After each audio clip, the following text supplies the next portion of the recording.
जी अस्सलाम वालेकुम। आवाज़ आ रही है जी मेरी? I hope that now you can see me and hear me properly.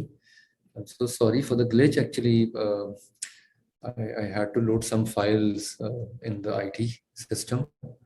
So for that reason, book की क्वेरी आ रही है। Definitely book is under way. Book भी इंशाल्लाह जल्दी अवेलेबल हो जाएगी and we are working on it as well. So everything will be streamlined, don't worry. For now, we are just going to open up our discussion by looking at the overall grid of the subject.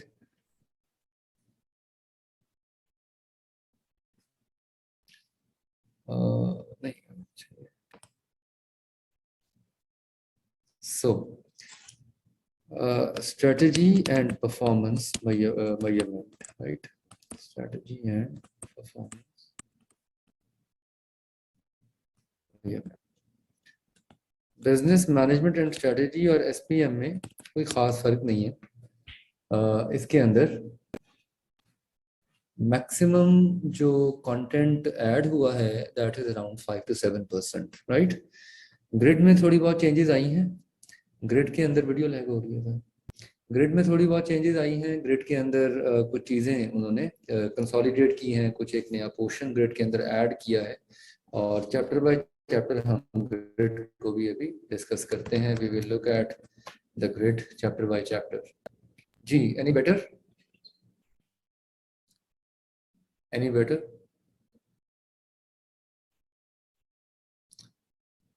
Am I audible? Am I visible? Okay, thank you very much. Jazakallah.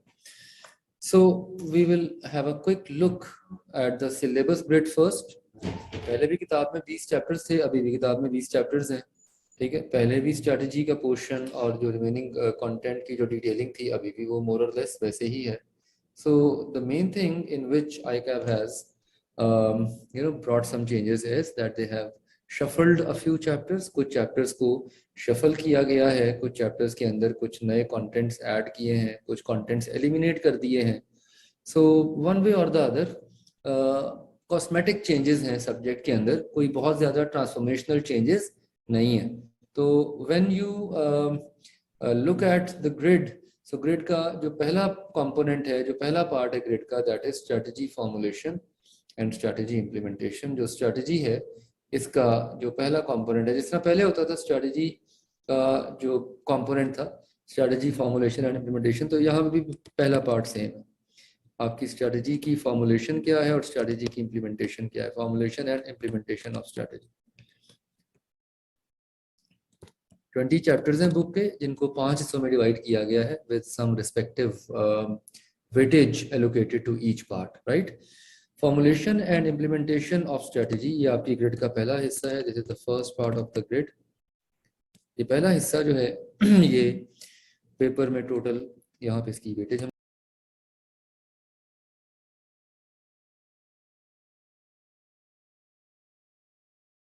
लिख लेते हैं for example part की, और यहाँ पे हम इसके chapters note कर लेते हैं कि इस पार्ट में कितने चैप्टर्स हैं. तो जो पहला पार्ट है ये पेपर में तकरीबन 25 से 30% कंट्रीब्यूट करता है, परसेंटेज 25 to 30% कंट्रीब्यूट करता है आपके एग्जाम के अंदर, ये पहला पार्ट, राइट. और इसके जो टोटल चैप्टर्स हैं आपकी किताब में, स्ट्रेटजी के 3 कंपोनेंट्स होते हैं: strategy position, strategy choice and strategy implementation. 3 components होते हैं स्ट्रेटजी के, और ये तीनों कंपोनेंट्स जो हैं ये कलेक्टिवली आपकी किताब में पहले 7 चैप्टर्स में कवर किए जा रहे हैं. They are being covered in chapter number 1 to 7, पहले 7 चैप्टर्स. अब आईकैप ने एक खुशाइंद बात यह है कि आईकैप ने चीज़ें थोड़ी सी स्ट्रीमलाइन कर दी. लाइक बीएमएस के अंदर चैप्टर्स बड़े हॉट पॉच थे, डिफरेंट कंटेंट्स जो हैं वो डिफरेंट चैप्टर्स के अंदर प्लेस थे, चैप्टर्स के अंदर डिफरेंट कंटेंट्स जो हैं वो डिफरेंटली प्लेस किए गए थे. Now what ICAP has done is that they have actually improve the flow of the subject as a whole. ICAP ने सब्जेक्ट के फ्लो को थोड़ा सा बेहतर कर दिया. तो पहला part strategy formulation and strategy implementation, that contributes about 25 to 30% in your examination, और पहले 7 चैप्टर्स आपकी किताब के इस पार्ट को कॉन्स्टिट्यूट करेंगे. दूसरा पार्ट अगेन पहले भी था अब भी है, strategy management and strategy of IT. Management and strategy of IT की. अच्छा, स्ट्रेटजी का जब यहाँ पे आईटी के साथ उन्होंने रिलेशनशिप डेवलप किया है तो यहाँ पे एक कंपोनेंट रिस्क का ऐड कर दिया है. Like risk has been made a part of information technology. जो रिस्क है that has been made a part of information technology, right, management and strategy of information technology. इसके अंदर टोटल 3 चैप्टर्स कवर होते हैं। इसके अंदर टोटल 3 चैप्टर्स कवर होते हैं और पेपर में इसकी जो वेटेज है वो 10 to 15% है। इसमें 2 इंपॉर्टेंट टॉपिक्स कवर हो रहे हैं इसके अंदर, एक इसमें आईटी कवर हो रही है और दूसरा इसमें रिस्क कवर हो रहा है। रिस्क मैनेजमेंट का बड़ा क्लोज रिलेशन है इंफॉर्मेशन टेक्नोलॉजी और इंफॉर्मेशन टेक्नोलॉजी मैनेजमेंट के साथ। आईटी के डिफरेंट टूल्स को हम यूज़ करते हैं रिस्क को अप्रोप्रिएटली हैंडल करने के लिए, मैनेज करने के लिए। सो आईटी का जो कंटेंट है उसके साथ रिस्क के कुछ बेसिक अंडरस्टैंडिंग एसोसिएट कर दी गई है। चैप्टर नंबर 8, 9 एंड 10 अगले 3 चैप्टर्स जो हैं, चैप्टर नंबर 8, 9 एंड 10 अगले 3 चैप्टर्स इस कंटेंट को कवर करेंगे। They will cover this particular content. Chapter number 8 और 9 रिस्क के ऊपर है और चैप्टर नंबर 10 जो है वो इंफॉर्मेशन एंड कम्युनिकेशन टेक्नोलॉजीज के ऊपर है, which is an important part two discuss. और टोटल वेटेज इसकी एग्जाम में होती है तकरीबन 10 से 15%, राइट। लाइक कलेक्टिवली अगर आप देखें तो आपकी किताब का जो 50% कंटेंट है ये आपके पेपर में मैक्सिमम 45% तक कंट्रीब्यूट करेगा। 50% जो किताब का आपका टोटल कंटेंट है वो अप टू 30 + 15 ये आपका टोटल 45% तक कंट्रीब्यूट करेगा और जो रिमेनिंग 50% है वो अप टू 55% कंट्रीब्यूट करेगा। That will contribute up to 55, like maximum 55%, ठीक है। So that is how it works, okay. तीसरा जो पार्ट है, तीसरा पार्ट जो है हमारा, that is HR, supply chain and marketing. Now this is where the difference has actually been introduced. BMS में मार्केटिंग और supply chain used to be one part and HR used to be a separate part. अब उन्होंने HR, supply chain और marketing को consolidate करके एक portion बना दिया है, एक हिस्सा बना दिया है इसका।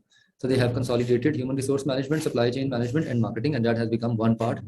इस एक पार्ट की पेपर में वेटेज जो है वो 25 से 30 नंबर की है, अगेन 25 to 30 मार्क्स, राइट। और इसकी जो टोटल चैप्टर्स जो इस पार्ट को कवर कर रहे हैं, number of chapters, they are starting from 11 up to 15, 11 to 15, 5 chapters paper में 25 से 30 नंबर। ना just look at the difference, ये 7 चैप्टर्स हैं और ये पेपर में 25 से 30 नंबर कंट्रीब्यूट कर रहे हैं और ये 5 चैप्टर्स हैं और ये पेपर में 25 से 30 मार्क्स कंट्रीब्यूट कर रहे हैं। So this makes it very evident that where to put more weight. This is very important portion. Paper point of view से ये बड़ा इंपॉर्टेंट पोर्शन है, बड़ा इंपॉर्टेंट रोल प्ले करेगा ओवरऑल पेपर को पास करने की तरफ, राइट। सो अच्छा, पार्ट डी जो है that is performance measurement. Now this part was not earlier. ये पार्ट पहले नहीं होता था, परफॉर्मेंस मेजरमेंट पे पहले बात नहीं होती थी जरूर, but performance measurement earlier used to be part of strategy. Performance measurement पहले स्ट्रेटजी का हिस्सा होता था, it was part of strategy. Now they have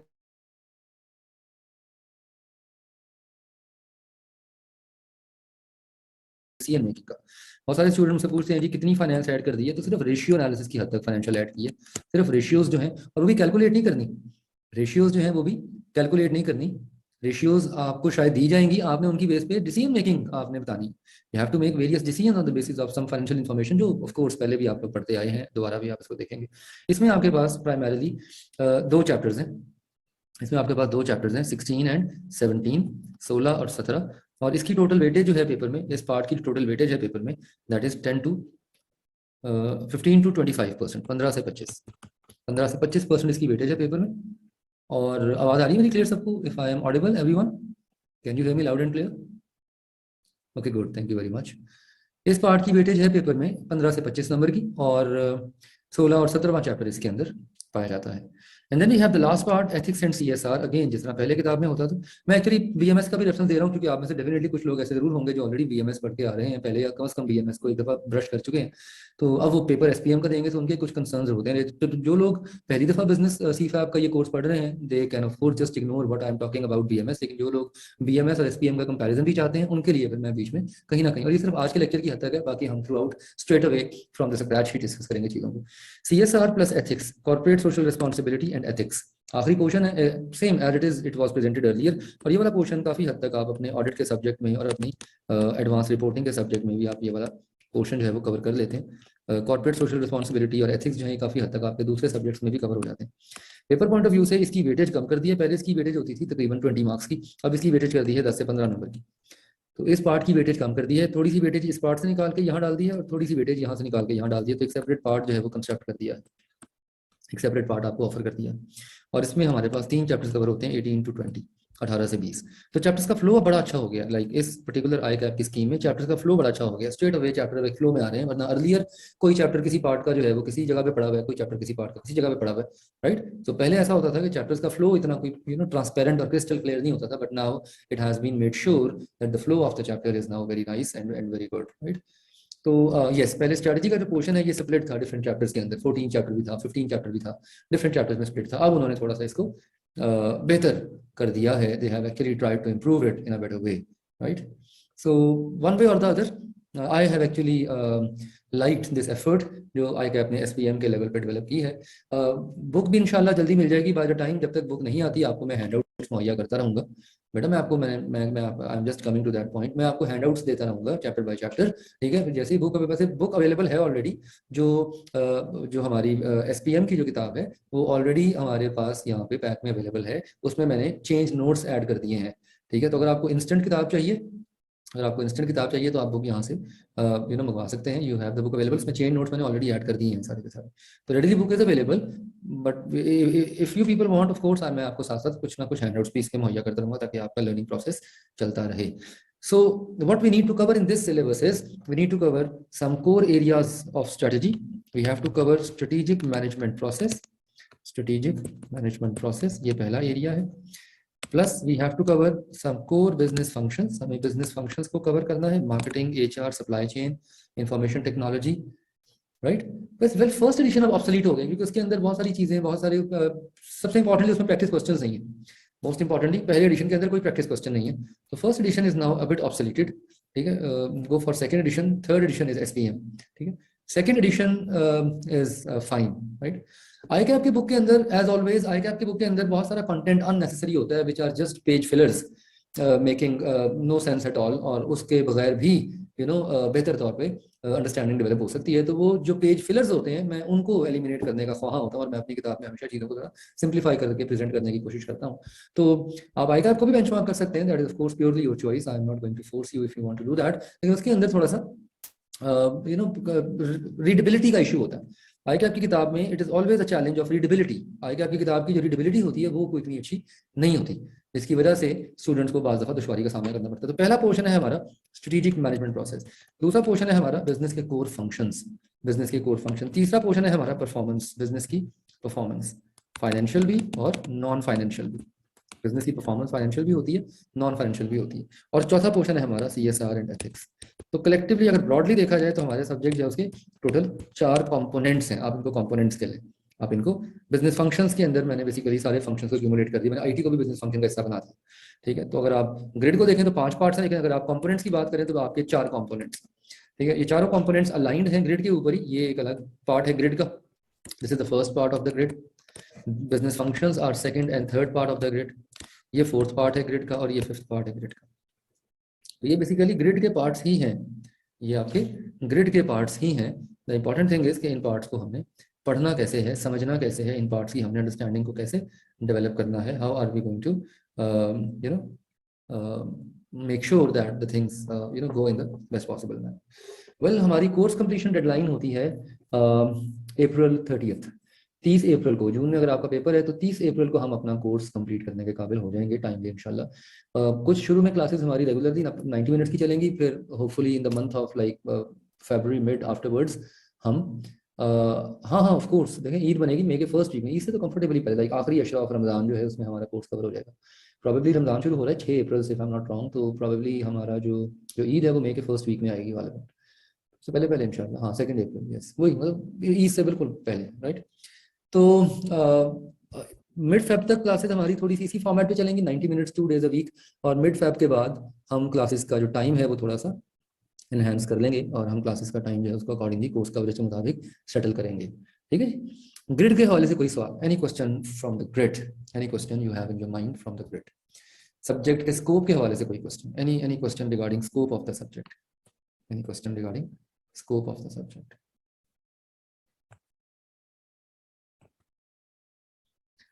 Okay, so we will be starting off with strategic management process. हम start करेंगे strategic management process, ठीक है। What is the nothing is hardest about SPM. The most important thing बेटा Fatima is कि आप चीजों को एक logical flow में देखें। Do not just read the topic, वो कहते हैं टॉपिक बराए टॉपिक ना पढ़ें, टॉपिक बराए टॉपिक ना पढ़ें, जी पैक में बुक अवेलेबल है ऑलरेडी। टॉपिक बराए टॉपिक ना पढ़ें, बल्कि टॉपिक का एक लॉजिकल फ्लो मेंटेन करें, और कीवर्ड्स के साथ आप अपनी अंडरस्टैंडिंग को क्लियर करें। अभी रिसेंटली एग्जामिनर ने ये बेंचमार्क सेट कर दिया है कि 100% पेपर जो था आपका दिसंबर अटेम्प्ट का that was scenario based. December attempt का 100% पेपर जो था वो सिनेरियो बेस्ड था, उसमें नॉलेज बेस्ड कोई क्वेश्चन नहीं था। So that was an indication कि अब एग्जामिनर आहिस्ता आहिस्ता इसका जो लेवल ऑफ इवैल्यूएशन है वो चेंज कर रहा है, rather than just putting a paper in terms of some knowledge based understanding, अब आपको सिनेरियोज पे लेके जा रहा है और मॉडल्स, फ्रेमवर्क्स और थेरीज, राइट, ये सब कुछ बहुत इंपॉर्टेंट है पेपर के अंदर, पेपर को पास करने के लिए। सो पहला जो पार्ट है हमारा वो है strategic management process, the first part. Strategic management process, हाँ ऑफ कोर्स हर सब्जेक्ट के अंदर ऐसा ऐसा ये ट्रेंड बिल्ड हो रहा है सिनेरियो बेस का। नहीं, नो नो बेटा, ऐसा नो, इट इज नॉट, मतलब I am teaching this subject now for almost 6 years। 2016 दिसंबर अटेम्प्ट जो पहली अटेम्प्ट थी बीएमएस की, सी फैप की, I am teaching this subject since then. उससे पहले मॉड्यूल ई में पढ़ाया करता था बीएम। तो ये वाला सब्जेक्ट बिजनेस मैनेजमेंट का मुझे पढ़ाते हुए तकरीबन 11 साल हो गए, almost 11 years, almost 4 to 5 years I have taught BM module E, and for the last 6 years I have been teaching this BMS and now SPM, and I have not encountered a single student who can claim कि जी मैंने सिर्फ cramming करके paper pass किया without understanding it. No, not at all. Cramming नहीं होती, memory होती है। मेमोरी का मतलब होता है कि आपने कम से कम कीवर्ड्स को याद रखना है ताकि आपकी राइटिंग में फ्लो बहाल हो। अगर मेमोरी ही काम नहीं करेगी so how would you be able to come up with a logical flow in your write up. लेकिन सिर्फ क्रैम करके, हाँ ठीक है, मॉड्यूल ई में किसी जमाने में, लाइक 8 से 10 साल पहले की बात अगर की जाए, तो मॉड्यूल ई में किसी जमाने में there was a time might be that people used to pass the paper just by rote learning, क्योंकि उस वक्त किताब तो आई कैप की भी नहीं होती थी, उस वक्त सिर्फ पास पेपर्स होते थे और बड़े बेसिक लेवल क्वेश्चन आया करते थे। लेकिन सिंस सी फैप 2016 दिसंबर onwards I have never met a single student who could claim कि जी मैंने रटा मारा मैं पास कर गया। No, not at all. Keywords, हाँ मेमोरी का रोल होता है, मेमोरी का रोल बड़ा इंपॉर्टेंट है, मेमोरी को आपने मतलब शामिल हाल रखना है। उसके साथ साथ the most important thing you need is practice. Practice makes a man perfect. जितनी आपकी प्रैक्टिस अच्छी होगी उतना इफेक्टिवली आप पेपर को अटेम्प्ट कर पाएंगे, जितनी आपकी प्रैक्टिस वीक होगी पेपर अटेम्प्ट करना आपके लिए उतना मुश्किल हो जाएगा। सो प्रैक्टिस का आपने ख्याल रखना है। मैं टॉपिक बाय टॉपिक आपको प्रैक्टिस क्वेश्चंस भी दूंगा, हम इंस्टेंटली एक टॉपिक को कंप्लीट करके उसकी पास पेपर डिस्कशन पे चले जाया करेंगे। Those students who have been my students earlier, those people who have studied from me earlier, they know the mode of teaching, that the way I lead the class.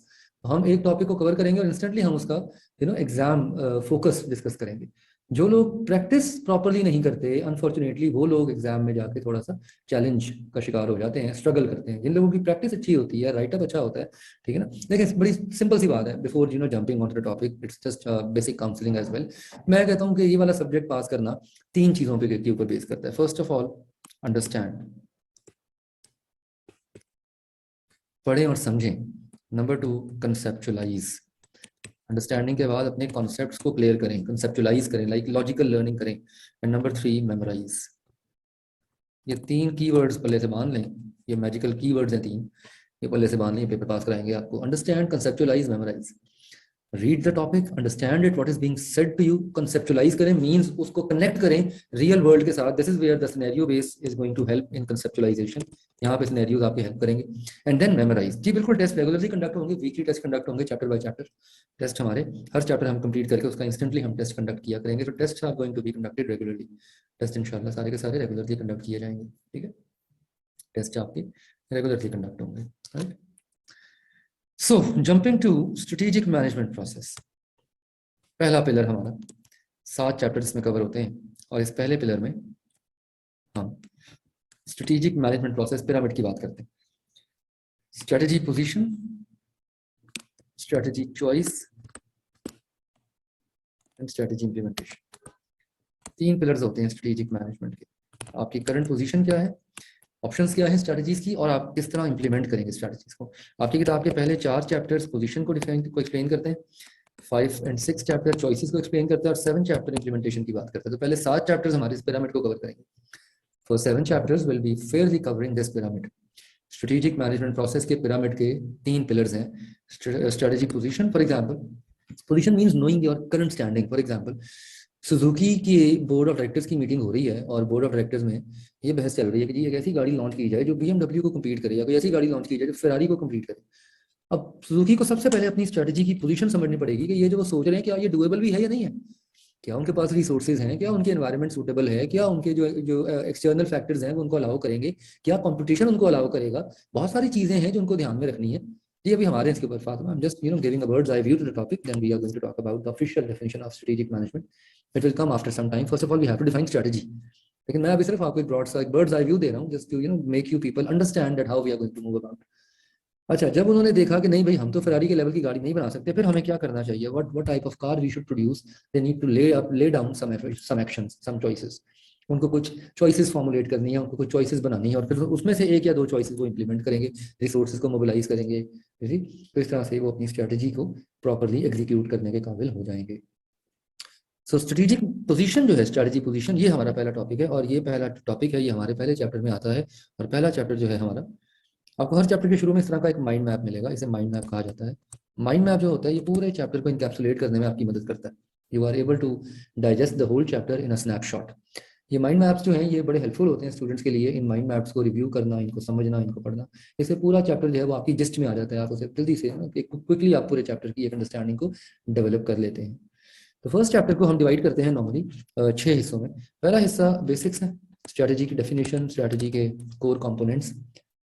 हाँ, कोई change नहीं है first chapter में, कोई change, मैंने पहले कहा कि पहले 7 चैप्टर्स में, 7 चैप्टर में स्लाइड से चेंजेस हैं, अदरवाइज पहले 6 चैप्टर्स में कोई चेंज ऐसा नहीं है, not much change in the first 6 chapter. 7 chapter में स्लाइड सा चेंज है, मतलब 1 2 3 एंड 4 ये तो 100% सेम है ना। 5 एंड 6 के अंदर कुछ कंटेंट आगे पीछे हुआ है, कुछ शफल हुआ है जी, मैं इंशाल्लाह पीडीएफ शेयर करूंगा आपके साथ, of course I will do it. आपको पीडीएफ फाइल्स इन चैप्टर्स की मैं फॉरवर्ड कर दूंगा। तो ये पहला जो पार्ट है ये बेसिक्स आपको बताता है, स्ट्रेटजी की डेफिनेशन क्या है, स्ट्रेटजी के लेवल्स क्या हैं, प्लानिंग क्या होती है। फिर elements of strategic management process, strategy का जो प्रोसेस है उसके 3 एलिमेंट्स हैं, पोजीशन, चॉइस, इंप्लीमेंटेशन। फिर हम एक नट शेल में हम इस पूरे प्रोसेस को रिव्यू करेंगे, लाइक हम पहले 7 चैप्टर्स का एक बर्ड्स आई व्यू लेंगे इन एलिमेंट्स के अंदर। पहले चैप्टर में ऑर्गेनाइजेशनल पर्पस और मिशन डिस्कस किया जा रहा है। एनवायरमेंटल एनालिसिस आपका सेकंड और थर्ड चैप्टर में है। रिसोर्स एंड कैपेबिलिटीज आपका चौथा चैप्टर है। इसी तरह चॉइसेस में डेवलपमेंटल स्ट्रेटजीज, ग्रोथ स्ट्रेटजीज, ये सारी 5th और 6th चैप्टर में कवर की जा रही है। इसी तरह स्ट्रेटजी इंप्लीमेंटेशन के अंदर ऑर्गेनाइजिंग, एनेबलिंग एंड चेंज, ये सारा कुछ 7 चैप्टर के अंदर। तो ये वाला जो पोर्शन है ये आपको एक बड़ा बर्ड्स आई व्यू दे रहा है। नॉट रिसेंटली, इन समर 2016 ने एग्जामिनर ने इस पूरे प्रोसेस पे क्वेश्चन पूछ लिया था, बड़ा ओपन एंडेड सा क्वेश्चन था, that how organisations make their strategy more effective. ठीक है, इसके ऊपर एग्जामिनर ने बड़ा ब्रॉड क्वेश्चन पूछा था, तो ये 9 नंबर का एक सवाल आया था समर 19 में, जिसमें ये पूरा प्रोसेस आपको ब्रीफ करना था, इनकैप्सुलेट करना था। खैर अब ऐसे क्वेश्चन नहीं आते, फॉर द लास्ट 2-3 इयर्स इस तरह के वेग क्वेश्चन या ओपन एंडेड क्वेश्चंस नहीं आते, अब बड़े क्रिस्टल क्लियर क्वेश्चंस आते हैं, सिनेरियो दिया जाता है, मॉडल का नाम दिया जाता है और कहा जाता है कि इस मॉडल को सिनेरियो पे अप्लाई करो। There was a time when examiner used to ask very blur questions, very vague question, जिसका आंसर जो है वो खुद से कंस्ट्रक्ट करना होता था, बहुत मुख्तलिफ थॉट्स को कंसोलिडेट करके। For the last few attempts I have been observing इस तरह के क्वेश्चंस अब पेपर में नहीं आ रहे, but you never know when I can ask such a question again. तो कम से कम आपको पता होना चाहिए कि आपको इस तरह का सवाल पेपर में ऑलरेडी आ चुका है बैक इन समर 2016। फिर हम कहानी शुरू करेंगे स्ट्रेटेजिक पोजीशन की, और पोजीशन की कहानी स्टार्ट होती है ऑर्गेनाइजेशन के पर्पस और मिशन से। ये यहाँ से अब यहाँ तक ये अब आपका पहला पिलर शुरू हो गया स्ट्रेटेजी पोजीशन का, जो कंटिन्यू होगा up to 3rd chapter, 4th chapter, चौथे चैप्टर तक कंटिन्यू होगा। ठीक है, पहले चैप्टर में हम ऑर्गेनाइजेशनल पर्पस पढ़ेंगे, स्टेक होल्डर्स पढ़ेंगे, इंटेंडेड और इमर्जेंट स्ट्रेटजीज पढ़ेंगे, और फ्यूचर बेसिंग पढ़ेंगे। सेम कंटेंट है, कोई चेंज नहीं है, बीएमएस के अंदर भी यही कंटेंट्स मौजूद है। स्टेक होल्डर्स कौन होते हैं ये आप लोग, मैं ख्याल all of you have cleared your BMBS, right? आप सब लोग बीएमबीएस पढ़ के आ रहे हैं। कोई आप में से इतना पुराना तो नहीं हो सकता जो कहे जी मैंने बीसीबीएस पढ़ा था मॉड्यूल डी में। आप सारे के सारे स्टूडेंट्स बीएमबीएस के ही होंगे, कैफ लेवल पे आप सब ने बीएमबीएस पढ़ी होगी, राइट? तो बीएमबीएस के अंदर आपने स्टेक होल्डर का टॉपिक पढ़ा है, बीएमबीएस के अंदर आपने ये हायरार्की पढ़ी हुई है, मिशन, विजन, गोल, ऑब्जेक्टिव्स की। Remember that? वीएन क्या होता है, मिशन क्या होता है, गोल्स क्या होते हैं, ऑब्जेक्टिव्स क्या होते हैं। हाँ, पढ़ा हुआ है, थोड़ा सा ब्लर होगा, कोई नहीं, पैसिव मेमोरी में हम निकाल के उसे एक्टिव मेमोरी में ले आएंगे, this is what we are here for. लेकिन ये चीजें मैं आपको बता रहा हूँ, आपने पढ़ी हुई है, ठीक है, ये आपने सब कुछ पढ़ा है, गोल ऑब्जेक्टिव का फर्क क्या होता है, एग्जाम्पल के साथ आपने पढ़ा था, राइट? तो ये कम से कम दोनों पोर्शंस जो हैं ये नए नहीं है आपके लिए, ये बीएमबीएस में आप पहले पढ़ के आ चुके हैं, लेकिन अब हम इसको स्ट्रेटजी के साथ कनेक्ट करेंगे, because they at large they are a part of strategic position, at large they are an important part of strategy position. तो वहां हमने इनको बड़ा आइसोलेटेड मैनर में पढ़ा था 7 चैप्टर के अंदर बीएमबीएस में, ये 7 चैप्टर में था और ये था 3rd चैप्टर में। तो वहाँ हमने बीएमबीएस में इसको बड़ा आइसोलेटेड मैनर में पढ़ा था। अब तो खैर बीएमबीएस भी अल्लाह को प्यारी हो गई, अब तो कैफ लेवल पे बीएमबीएस शहीद हो गई, और बीएमबीएस को स्प्लिट कर दिया 2 हिस्सों में, एक उसका हिस्सा कैफ लेवल पे रिटेन कर दिया थोड़ा एडवांस लेवल का, और एक हिस्सा उसका पीआरसी लेवल पे ले गए, इंट्रोडक्शन टू बिजनेस के अंदर। सो बीएमबीएस हमें नहीं रही अब, एनी हाउ उसकी यादें हैं हमारे साथ। आई डोंट नो आप में से कितने लोगों ने बीएमबीएस मुझसे पढ़ी है? Anyone who has taken BMBS from me, anyone? Okay, Hasnain ने पढ़ी है, ग्रेट, फातिमा ने पढ़ी है, जबरदस्त, good, Shiza. So it means that I have some of my old students. Wonderful, thank you very much for trusting me again, for putting your trust in me again. Anyhow, So wonderful, mashallah, mashallah, जबरदस्त, जज़ाकल्लाह जनाब. It's an honor to have you here. Great. So position को evaluate करना, अपनी current position को समझना, ताकि accordingly अपनी चॉइसेस को ले डाउन कर सकें, अपनी चॉइसेस को क्राफ्ट कर सकें. सो पहला chapter is very interesting chapter. पहले चैप्टर का हम आगाज करते हैं by defining the term strategy. Strategy को मुख्तलिफ वेज में डिफाइन. अच्छा, अब अगेन वीडियो सबको क्लियर आ रही है? हसीब की वीडियो लैग कर रही है according to Haseeb. I hope कि सबकी बाकी क्लियर है. और दफ़ा सिग्नल भी ड्रॉप हो जाते हैं. This is a possibility. सभी की लैग हो रही है. then there might be some network issue at my end. हो जाती है सही.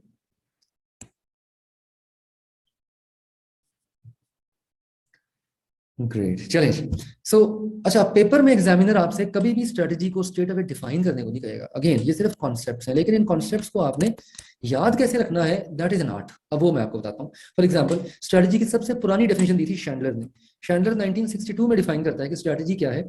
डिटर्मिनेशन है लॉन्ग टर्म गोल्स की, लॉन्ग टर्म गोल्स को डिफाइन करना, और फिर एक कोर्स ऑफ एक्शन बनाना, फिर एक कोर्स ऑफ एक्शन को डेवलप करना, ताकि आप उन लॉन्ग टर्म गोल्स को अचीव कर सकें by allocating resources for carrying out those goals.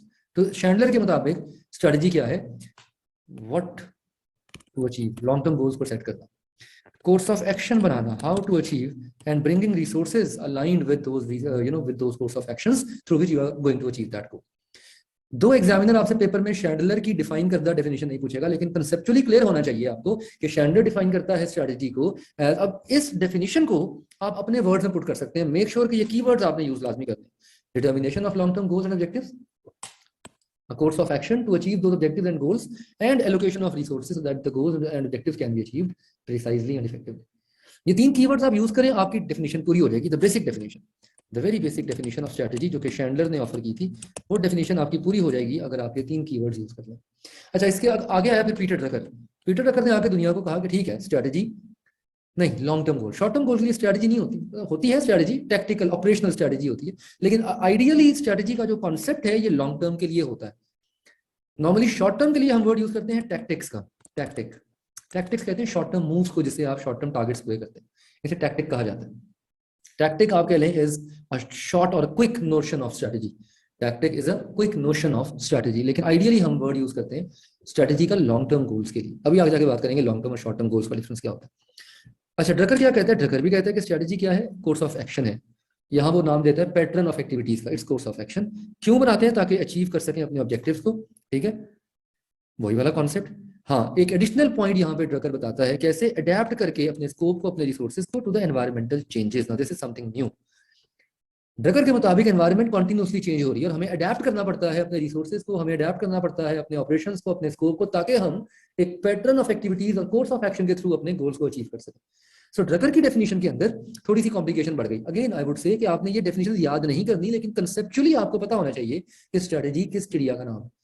और इसके लिए कीवर्ड्स को, फिर इसका बेस्ट तरीका क्या होता है, अपने शॉर्ट हैंड नोट्स बनाया करें. For example, heading this strategy की आगे ब्रैकेट में लिखें Chandler, for example, just an example, और यहाँ पे तीन कीवर्ड्स लिख लें. ये पूरा सेंटेंस तीन कीवर्ड्स में आपने एनकैप्सुलेट कर लिया, और इसके ऊपर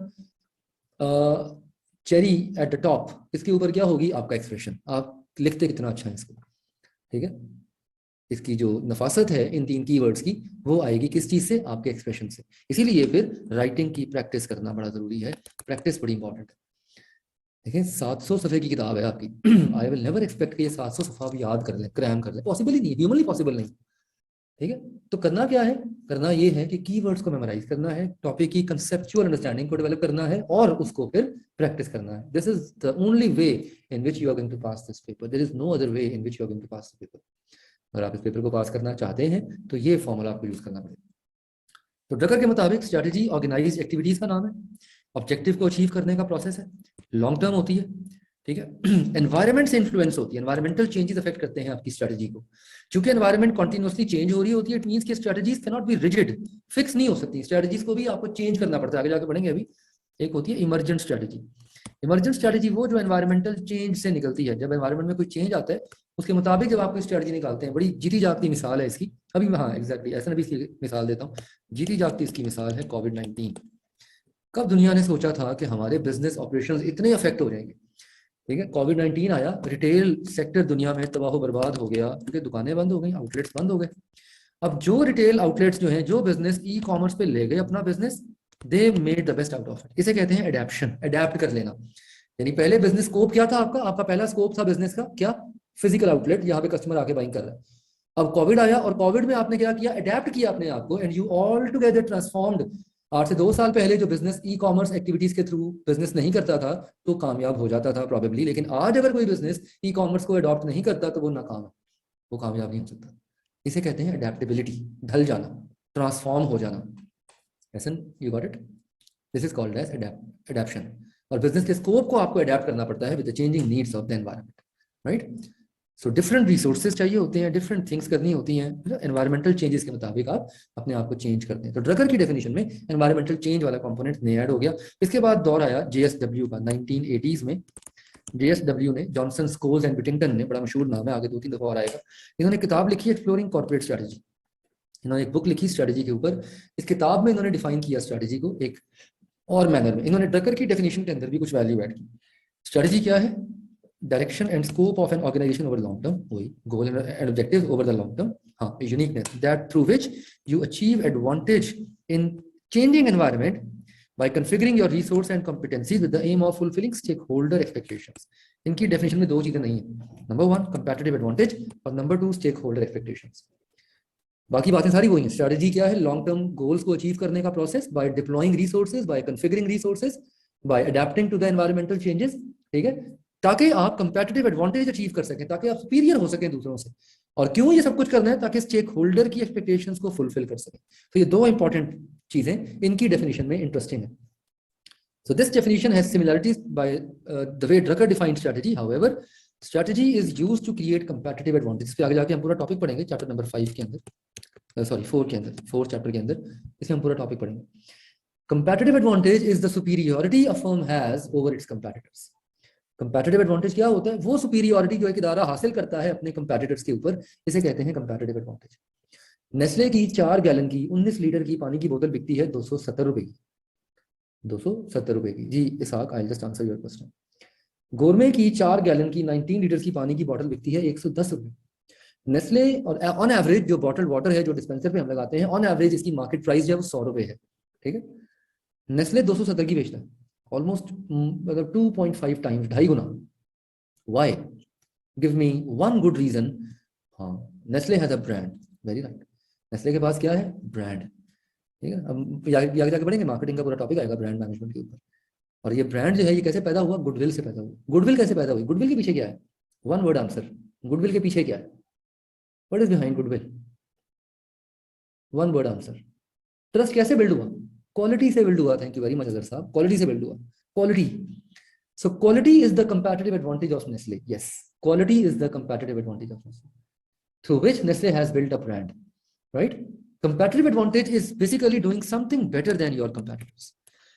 सिर्फ आप कर सकें, कोई और ना कर सके, that is competitive advantage, right. देखें ना आप, माशाल्लाह, इस मैं देख रहा था अभी का आज ही क्लास की स्ट्रेंथ, तो एक अच्छी हैंडसम स्ट्रेंथ है हमारी क्लास की, ठीक है। And of course you are paying a premium price to be here, right. You might have other cheaper options available, but you are paying a price premium because you believe that you might be delivered quality, you might be delivered some good service, right? You might get a better chance to pass the paper, right? ये तमाम चीजें quality को reflect करती हैं जिससे competitive advantage पैदा होता है, ठीक है। And this is how the organisations work. और दूसरा important point, objective of any organisation just not be to merely satisfy the needs of the shareholder. सिर्फ प्रॉफिट कमाना नहीं होता, बल्कि ब्रॉड लेवल पे स्टेक होल्डर्स को सेटिस्फाई करना होता है। ये स्टेक होल्डर का टॉपिक इसी चैप्टर में आगे आएगा, वील टॉक अबाउट इट। हाँ जी, कॉम्पिटेंसीज कहते हैं having enough resources to achieve a target. Competency का भी एक टॉपिक पढ़ेंगे चौथे चैप्टर में, 4th चैप्टर में, जब इंटरनल रिसोर्सेज की बात करेंगे। कॉम्पिटेंसी कहते हैं resources that would make you able to achieve a certain objective, ये कॉम्पिटेंस होती है। फॉर एग्जांपल, पैक ऑनलाइन क्लास ऑफर कर रहा है, पैक ऑनलाइन क्लास ऑफर कर रहा है, अब पैक के पास कॉम्पिटेंसीज ही नहीं है, ऑनलाइन रिसोर्सेज ही नहीं है, मैं कैमरा नहीं है, ये सिस्टम नहीं है, ये नेटवर्क नहीं है, तो it means PAC is not competent enough to deliver a certain service. Competitive advantage बहुत सारी चीजों पे बेस कर सकते हैं, it is also based on cost. Yes, China को देख लें, अब चाइनीज मेड प्रोडक्ट्स हैं, they lead the world on low cost, ठीक है। So competitive advantage does not necessarily only comes on the basis of a brand और quality. बहुत सारे फैक्टर्स होते हैं, कॉस्ट भी एक फैक्टर है, कॉस्ट भी एक फैक्टर है। बल्क लार्ज स्केल पे आप प्रोड्यूस करके आप अपनी कॉस्ट को कम करके you can also acquire competitive advantage.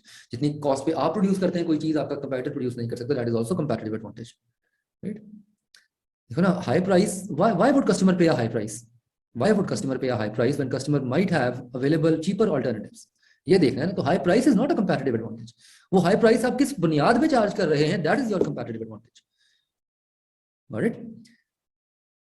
High price अपने आप में नहीं है कंपैटिटिव एडवांटेज, लेकिन अब जैसे फॉर एग्जांपल, हाँ, स्विचिंग कॉस्ट का कॉन्सेप्ट भी आ सकता है। अगर ऑल्टरनेटिव भी अवेलेबल नहीं है तो स्विचिंग कॉस्ट आपकी बहुत हाई है, ये भी डिस्कस करेंगे 5 फोर्सेस मॉडल में। आई एम ग्लैड कि माशाल्लाह आपके जहन में इंटरेस्टिंग थॉट्स इमर्ज हो रही हैं, but we will talk about everything, whatever questions are being posed here, हम इसमें एक एक चीज को डिस्कस करेंगे, वेरी राइट। हाँ, जब प्रोडक्ट आप किसी खास कस्टमर क्लास को बेच रहे होते हैं फिर प्राइस मैटर ही नहीं करती, ठीक है ना। फिर ब्रांड मैटर करता है, क्वालिटी मैटर करती है, price never matters, price matter ही नहीं करती, ठीक है, price never matters. So yes, there are variations, there are varying things that play a pivotal and important role in overall achievement of a business objective and a target. Anyhow, ये एक मिसाल देखें। अब ये एक बड़ी अच्छी एग्जांपल है कॉर्पोरेट स्ट्रेटजी की और एनवायरनमेंट के मुताबिक अपने आप को चेंज करने की। That's a very interesting example. एक कंपनी है जो कि ऑयल और नेचुरल गैस एक्सट्रैक्ट करती है और सप्लाई करती है, ठीक है। Now they are considering their future business direction over the next 10 years. वो अगले 10 साल के लिए अपने बिजनेस प्रोस्पेक्ट को देख रहे हैं। They are very much aware कि नेचुरल रिसोर्सेज जो हैं वो डिप्लीट होते जा रहे हैं, खत्म होते जा रहे हैं, and there is a possibility कि आने वाले कल में पब्लिक और पॉलिटिकल कंसर्न्स बढ़ जाएं about the environment, and might be possible कि गवर्नमेंट कोई नए लॉज लगा दे कि नहीं जी अब आप नेचुरल रिसोर्सेज को एग्जॉस्ट नहीं करेंगे, अब आप कोई रिन्यूएबल एनर्जी सोर्सेज पे जाएंगे। सो कंपनी का जो बोर्ड ऑफ डायरेक्टर्स है उन्होंने अब एक फॉलोइंग ब्रॉड स्ट्रेटजी बनाई है। उन्होंने कहा कि हम ऑयल एंड गैस को एक्सट्रैक्ट करते रहेंगे, but we will substantially invest in renewable energy sources by wind and by sea, hydel power या विंड पावर, ठीक है। हम सब्सटेंशियल इन्वेस्टमेंट करेंगे, ऑयल एंड गैस एक्सट्रैक्शन भी करते रहेंगे। This move from energy from renewable sources recognise the probability that public and political pressure will grow for restriction. Now this is stakeholder expectations, this is stakeholder expectation. Down the lane 10 years को देख रहे हैं कि 10 साल में क्या हालात होंगे, दिस इज लॉन्ग टर्म, ये long term. What course of action they are going to adopt, course of action क्या अडॉप्ट करने जा रहे हैं, ये कोर्स ऑफ एक्शन है उनका। We will continue to extract oil and gas, but we will heavily invest in course of action, but we will heavily invest in renewable energy sources. और environmental impact कहाँ से आया, growing public and critical concerns about the environment, green house gases पैदा हो रही हैं, global warming हो रही है, for example environmental disbalances पैदा हो रहे हैं, deforestation हो रही है, let's say deforestation हो रही है, ठीक है। So this is how for long term, अब जो उनका स्ट्रेटेजिक प्लान होगा वो बताएगा कि रिसोर्सेज कैसे जनरेट करेंगे, ठीक है। वो बताएगा कि किस तरह से हम एनर्जी ट्रांसपोर्टेशन जो है वो डेवलप करेंगे from renewable non renewable to renewable resources, ठीक है। हाँ, वेरी गुड क्वेश्चन है। Ethical business practices, it is a competitive advantage but not an ethical one. Yes भाई, आपके पास एक रिसोर्स का कंट्रोल है, आपके पास एक रिसोर्स का कंट्रोल है, ठीक है, and now you are just exploiting others. तो yes, you are enjoying a competitive advantage but that is not an ethical edge. अभी मरी की का वाकया देख लें, मरी में क्या हुआ, यही सुनने में आया ना, मरी में जनाब अली के 800 रुपए की ब्रेड बेची है, 50-50 हज़ार रुपए का एक थर्ड क्लास कमरा रेंट आउट किया, 500-500 का दूध का डब्बा बेचा है बच्चों का, दूध का डब्बा 500-500 का बेचा। क्यों? क्योंकि उनके पास ये एडवांटेज था कि लोगों की मजबूरी थी, so they have just squeezed the opportunity. हाँ, 500 रुपए का उबला अंडा बेचा, एक अंडा, right, so they had this opportunity. This is shameful. Yes. So this is an unethical act of competitive advantage. This is unethical act of being competitive. शुतुरमुर्ग का नहीं था, मुर्गी का ही था। शुतुरमुर्ग का भी 500 का नहीं आता होगा, I am sure about it. Anyhow, so now see, this is how a strategy. अब वो आगे जाके फिर इसकी स्ट्रेटजी को मजीद रिफाइन करेंगे, जी रिसोर्सेज कितने चाहिए, पैसा कितना चाहिए, ठीक है। दैट वुड डिपेंड अपॉन कि उनका विजन क्या है, how much proportion of the total energy they are going to shift from non-renewable to renewable energy sources, ठीक है, राइट। सो अब ये तमाम चीजें फिर यहाँ पे वो अपने प्लानिंग का हिस्सा बनाएंगे। So strategic plan is basically a document, ये डॉक्यूमेंट होता है जो आप ले डाउन करते हैं, पुट डाउन करते हैं in order to see that how a strategy is going to be implemented, ठीक है। तो स्ट्रेटेजिक प्लान जो होता है that is a long term plan that talks about how a strategy is going to be formulated and how it is going to be implemented. Strategy के 3 levels होते हैं, very important topic, directly तो नहीं आया paper में, लेकिन एक दफा बैक इन 2017 एक दफा इसको हल्का सा टच किया था एक सवाल में एग्जामिनर ने, इसमें डायरेक्ट कोई क्वेश्चन नहीं आया आज तक, बट 2017 में, back in 2017 there was a slight brush of.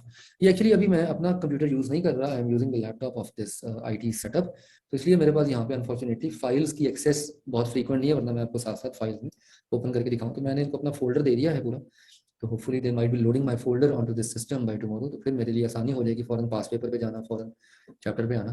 तो अभी मैं थोड़ा सा रिस्ट्रिक्टेड हूँ अपनी फाइल्स को लेके। स्ट्रैटेजी के 3 लेवल्स होते हैं, corporate strategy, business strategy and functional strategy. Corporate strategy होती है पूरे इदारे की, होल ऑर्गेनाइजेशन, बिजनेस की डायरेक्शन सेट करती है। कॉर्पोरेट स्ट्रैटेजी में आप बताते हैं इदारे का पर्पस क्या है, इदारे का मिशन क्या है, इदारे का स्कोप क्या है। अभी ये क्वेश्चन भी आया था ऊपर स्कोप का, sorry I just missed the question.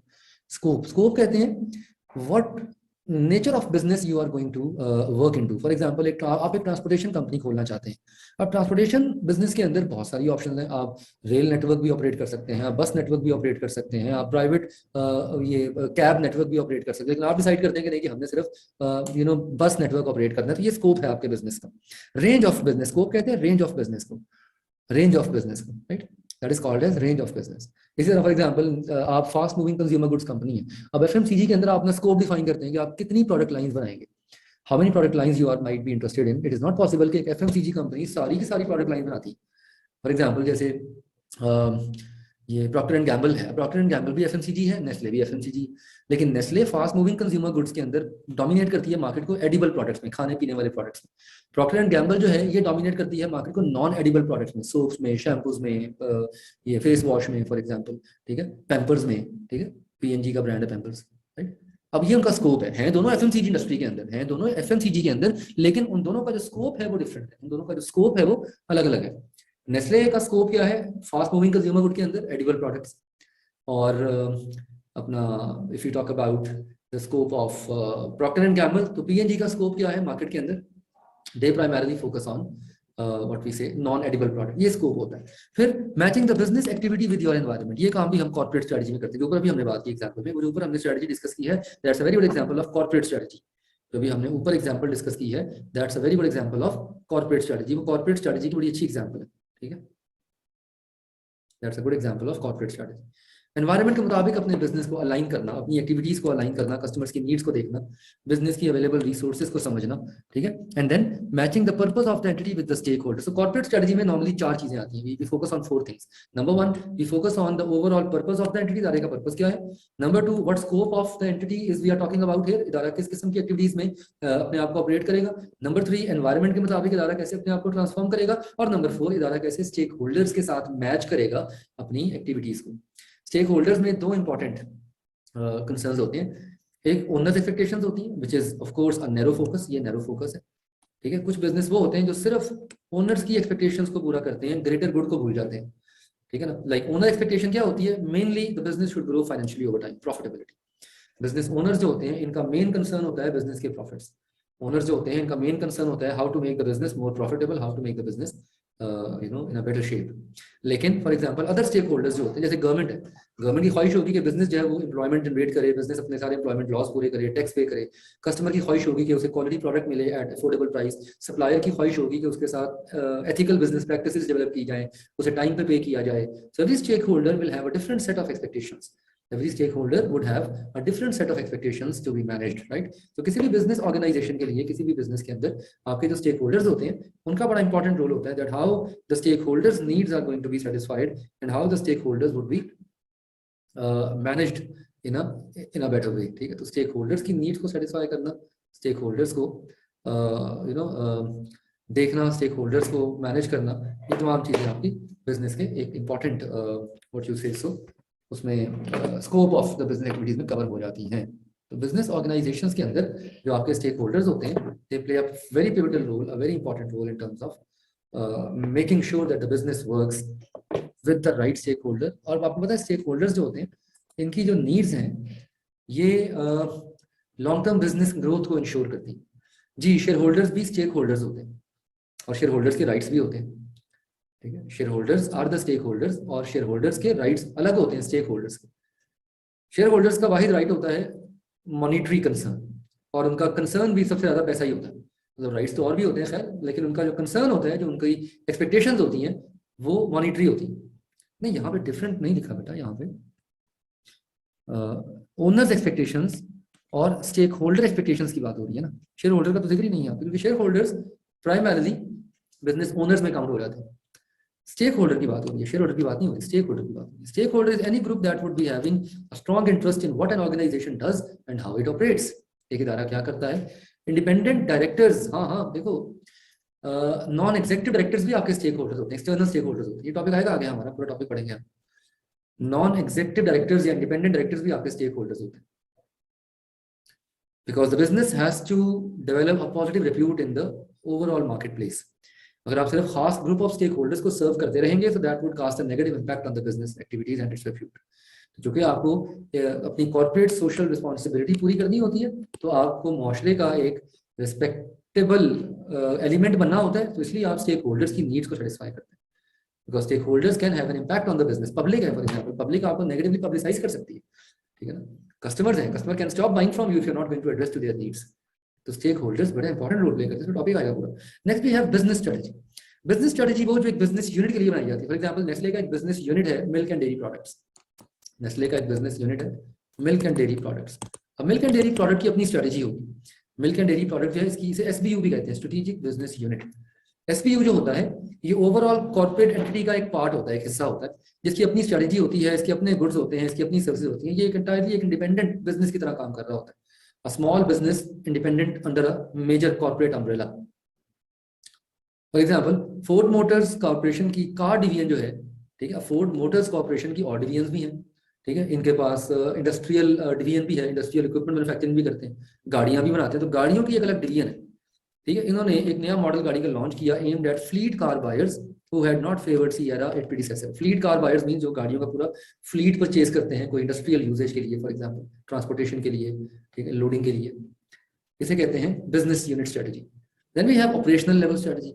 Operational या फंक्शनल लेवल स्ट्रेटजी जो होती है, फंक्शनल स्ट्रेटजी, ये हर डिपार्टमेंट की अपनी अपनी होती है। मार्केटिंग की अपनी होगी, एचआर की अपनी होगी, फाइनेंस की अपनी होगी, ये हर डिपार्टमेंट की अपनी स्ट्रेटजी होती है। फॉर एग्जाम्पल मार्केटिंग की स्ट्रेटजी क्या है,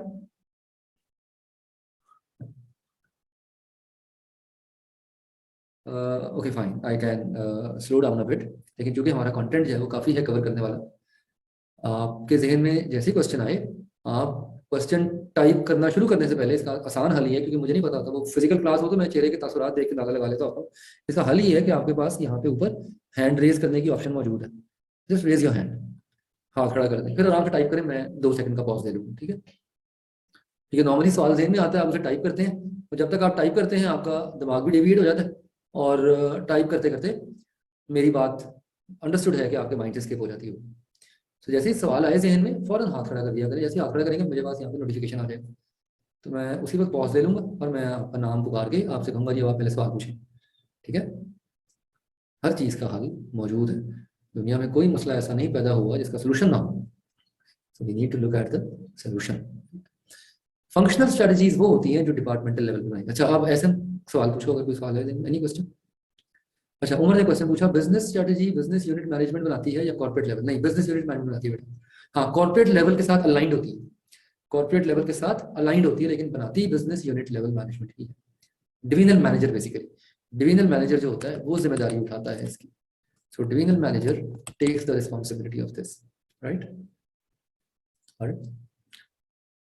okay, so functional level strategies हर डिपार्टमेंट की। मार्केटिंग की स्ट्रेटजी है कि मार्केटिंग वाले कहते हैं कि जनाब हमने क्वालिटी इंप्रूव, अपना कस्टमर सेटिस्फेक्शन इंप्रूव कर दी। रेज हैंड का ऑप्शन आ रहा होगा, देखें यार आपका यहाँ पे, आप ऊपर जाए ना, ये इधर जहाँ मोर लिखा हुआ है, मोर में देखें, you might find raise hand option, कहीं ना कहीं आ रहा होगा, आता है इसके अंदर, चेक करें। क्योंकि मेरी कंट्रोल बार जो है वो एडमिन वाली है, आपकी कंट्रोल बार जो है वो और होगी रिएक्शंस में। हाँ, रिएक्शंस के अंदर, यस, रेज हैंड रिएक्शंस में है ऑप्शन, यस, रिएक्शंस में। हाँ जी, शर्जील ट्राई किया कि सवाल पूछना,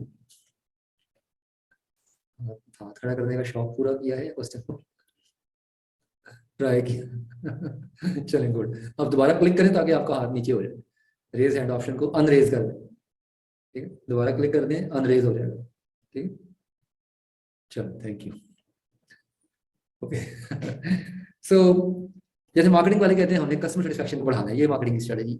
अच्छा, प्रोडक्शन वाले कहते हैं कि हमने अपनी स्पीड ऑफ प्रोडक्शन एनहांस करनी है, एफिशिएंसी बढ़ानी है प्रोडक्शन की, ये उनकी स्ट्रेटजी। सप्लाई चेन वाले कहते हैं कि हमने अपनी इन्वेंट्री मैनेजमेंट को बेहतर करना है ताकि प्रोडक्ट की जो ट्रांजिशन है वो स्मूथ रहे, ये उनकी स्ट्रेटजी है। फंक्शनल लेवल स्ट्रेटजी हर डिपार्टमेंट की अपनी अपनी होती है। For example, revising delivery schedule and driver hours to improve customer service, recruiting a German speaking salesperson to assist a UK company's sales drive in Europe. ये departmental level strategies. अभी जो पहली स्ट्रेटजी है that might be a better strategy of supply chain management, supply chain की strategy है जिसमें delivery schedules को बेहतर कर रहे हैं ताकि आपकी ट्रांजिशन बेहतर रहे। सेकंड स्ट्रेटजी क्या है? Recruiting a German speaking sales person, ये to assist a UK company sales drive in Europe. ये सेल्स की स्ट्रेटजी हो सकती है, that might be a strategy of sales department के। सेल्स डिपार्टमेंट ने एक जर्मन ट्रांसलेटर को हायर किया कि वो जो बंदा जर्मन लैंग्वेज बोलता है उसकी सेल्स इंक्वायरी को सर्व कर सके। The boundaries of these three categories are very indistinct, बहुत overlap करते हैं, depends upon the circumstances prevailing and the kind of organization. Overall corporate planning is concerned with the scope of the whole organization, ठीक है, and matching those scope with the environment is the responsibility of the top management, ठीक है। तो ये तीनों के तीनों जो स्ट्रेटजीज के लेवल हैं ये अलाइंड है आपस में ये आपस में अलाइंड है। हाँ, ये बिजनेस यूनिट लेवल स्ट्रेटजीज है, ये आगे जाके पढ़ेंगे हमने, ये मैंने इसलिए यहाँ पे मेंशन नहीं की। Cost leadership, differentiation and focus, ये बिजनेस यूनिट लेवल स्ट्रेटजीज है, यहाँ पे आते हैं, they are business unit level strategies. इस पे आगे जाके हम पूरा टॉपिक पढ़ेंगे तो there was repetition over here, तो मैंने इसलिए इनको यहाँ से स्किप कर दिया। ये बिजनेस यूनिट लेवल स्ट्रेटजी है। Got it? Okay, great. Okay जी, सो आज हमने क्या क्या पढ़ा? अच्छा, हर क्लास के एंड पे हम एक नट शेल में अपने लेक्चर को क्लब किया करेंगे। लर्निंग आउटकम्स मैं आपको बताया करूंगा, this is something new which I have started practising few attempts back, और ये चीज़ बड़े अच्छे रिजल्ट्स दे रही है। लर्निंग आउटकम्स, एलओस जिन्हें कहते हैं। आज के लेक्चर का लर्निंग आउटकम्स क्या हैं? पहला लर्निंग आउटकम है आज का सिलेबस ग्रिड। सिलेबस ग्रिड समझ आनी चाहिए and scope of the syllabus, overall SPM का स्कोप समझ आना चाहिए। पीडीएफ मिल जाएगी आपको बेटा, I will share scope of the whole syllabus. दूसरा लर्निंग आउटकम क्या है आज का? स्ट्रेटजी की डेफिनेशन, डेफिनेशन ऑफ स्ट्रेटजी, ठीक है। तीसरा लर्निंग आउटकम क्या है आपका? Overview of strategic management process. ये खैर इसे हम तफसील में कल भी देखेंगे, लेकिन आज हमने इसका एक ब्रॉड सा ओवरव्यू लिया है स्ट्रेटेजिक मैनेजमेंट प्रोसेस का इन माइंड मैप। इसे एज अ टॉपिक हम कल डिस्कस करेंगे। और चौथा लर्निंग आउटकम है आज का लेवल्स ऑफ स्ट्रेटजी। तो आज के लेक्चर के हमारे 4 लर्निंग आउटकम्स हैं। आज के लेक्चर के बाद अगर आपकी ये 4 अंडरस्टैंडिंग्स, ये 4 चीज़ें क्लियर हैं, समझें लेक्चर का मकसद पूरा हो गया। और आज के लेक्चर के इख्तिताम पे अगर इन 4 में से कोई 1 या 2 या अनफॉर्चुनेटली सारी चीज़ों में ही मसाइल हैं तो इट मीन्स के लेक्चर का मकसद पे पूरा नहीं हुआ। तो हर लेक्चर के एंड पे मैं आपको लर्निंग आउटकम्स बताया करूंगा उस लेक्चर के, और उन लर्निंग आउटकम्स को सामने रख के आप अपनी रीडिंग और अपनी रिवीजन करेंगे। और ताकि ये एक मेट्रिक भी है, सब मेट्रिक एज वेल, ये एक टेस्ट भी है, एक मेट्रिक भी है to identify that how much have you learned, आपका लर्निंग इफेक्ट क्या रहा। तो ये एक किस्म की मेट्रिक भी है to determine your learning effect. इस मेट्रिक से आपको अपनी लर्निंग का पता लगेगा, आपकी लर्निंग इफेक्ट क्लियर होगा। ऑलराइट जी, बिल्कुल। बुक अभी रेडिली अवेलेबल है एसपीएम की, इसमें चेन नोट्स मैंने लगा दिए क्योंकि अगली बुक पब्लिश होने में कुछ वक्त दरकार होगा। तो अगर आपने किताब लेनी है तो उन्होंने किताब को अवेलेबल करवा दिया है, आप समझें कि वो एसपीएम की किताब अवेलेबल है, आप मंगवा सकते हैं, ठीक है। जी एग्जैक्टली, इस ओवरव्यू में पोजीशन, चॉइस, इंप्लीमेंटेशन, ये वही वाला पिरामिड है। This is the pyramid of strategy, strategy pyramid, right. Any other question? Any question? जी उमर, प्लीज गो अहेड, पूछिए सवाल। इसमें भी आता, बीएमएस में आता था, बीएमएस। अब तो एसपीएम में भी ऑफ कोर्स वही फॉलो होगा, उसमें भी बड़ा कामयाब होता था अल्हम्दुलिल्लाह। बुक प्रोबेबली फरवरी में, क्योंकि अभी मैंने चेन नोट्स बना के दिए हैं उनको and they are sending them to the publishers, तो फरवरी में गालिबा उम्मीद है। बट एक आज लेक्चर जो रिकॉर्ड हुआ है इसका टाइम 24 आवर्स होता है, बिफोर 24 आवर्स लेक्चर आपके एलएमएस में अपलोड हो जाएगा। नोट्स अपडेट होते जा रहे हैं, मैं आपको साथ साथ चैप्टर के हैंडआउट्स दे दूंगा, वो अपडेटेड ही होंगे। I'll be sharing chapter handouts with you and they will automatically they are updated। यार ये पूछना पड़ेगा मुझे आईपीसी वालों से, पब्लिशर से, कि वो उसके एग्जैक्ट कोई डेट दे दें। अगर आई विल आस्क देम कि कोई डेट है या नहीं। I cap wholeheartedly in true letter and spirit grid को फॉलो करता है। आई कैप किबले की तरह ग्रिड को फॉलो करता है, बहुत फॉलो करता है। एक अटेम्प्ट में सिर्फ अभी तक आएगा आपने ग्रिड को डेविएट किया है, वो भी जून 2021 में, दैट्स इट। अदरवाइज जो ग्रिड के मार्क्स होते हैं एग्जैक्टली उतने मार्क्स आते हैं, प्लस माइनस भी नहीं होते।